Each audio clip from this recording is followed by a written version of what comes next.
Hello everyone, welcome to our channel. We're about to embark on a journey into the fascinating world of pulse oximeters. These small but vital devices are more than just a fixture on your finger during a hospital visit. They play a critical role in monitoring our health and well-being, providing key insights into how our bodies are functioning. But how do they work? What makes them tick? And just how accurate are they? These are the questions we'll be answering in today's video, so buckle up and let's dive right in. Ever wondered how a pulse oximeter works?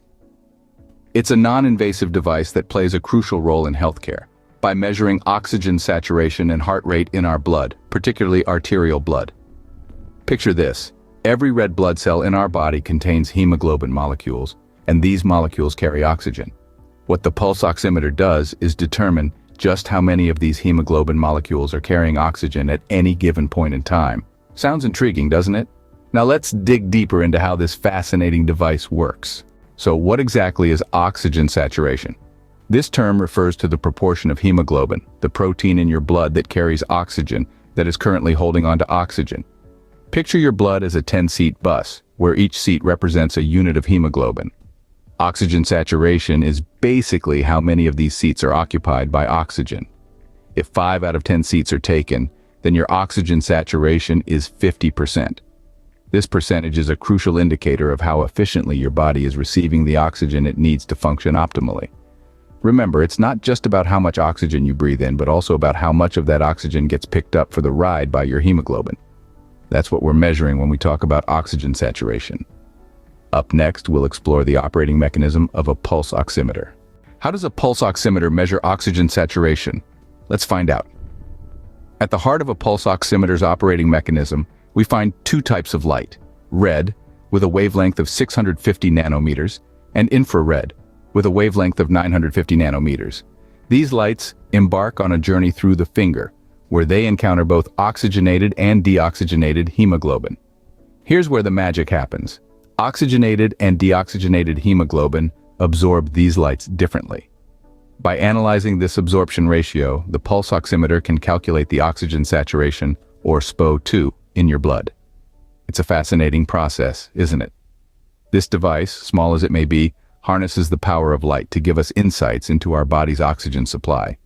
It's the perfect blend of biology and technology, allowing us to monitor our health in a non-invasive yet highly informative way. As we can see, the working of a pulse oximeter is a perfect blend of biology and technology. What ensures the accuracy of a pulse oximeter? Well, pulse oximeters are clever little devices. They have internal circuits and processing components, all designed to compensate for variables that could skew the readings. These variables include ambient light, finger size, and tissue absorbance. And to further enhance the precision of the results, these devices use a reference curve stored in their memory for calibration.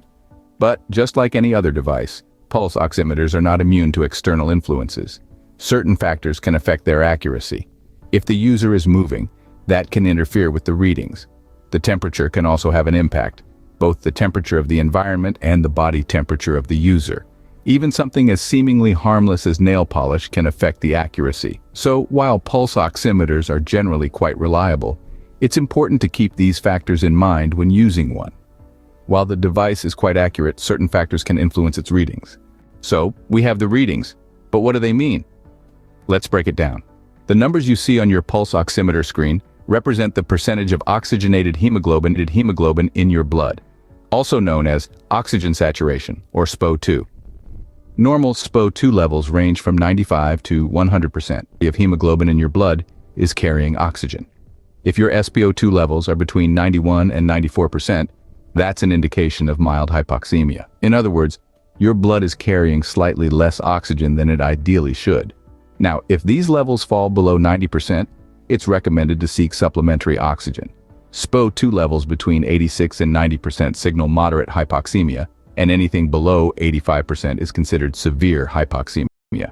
Remember, these are more than just numbers on a screen.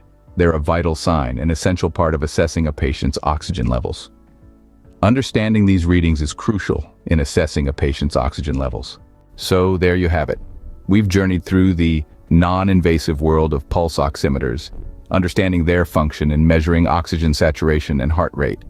We've deciphered the concept of oxygen saturation, and the operating mechanism that uses red and infrared light.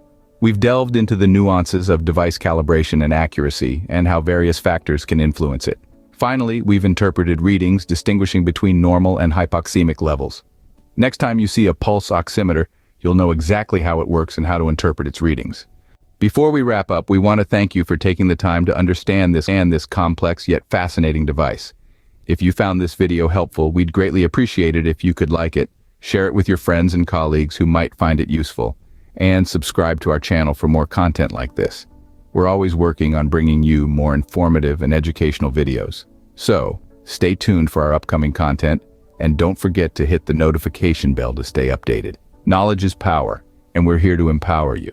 Stay curious, stay informed, and until next time, keep exploring the world of medical marvels.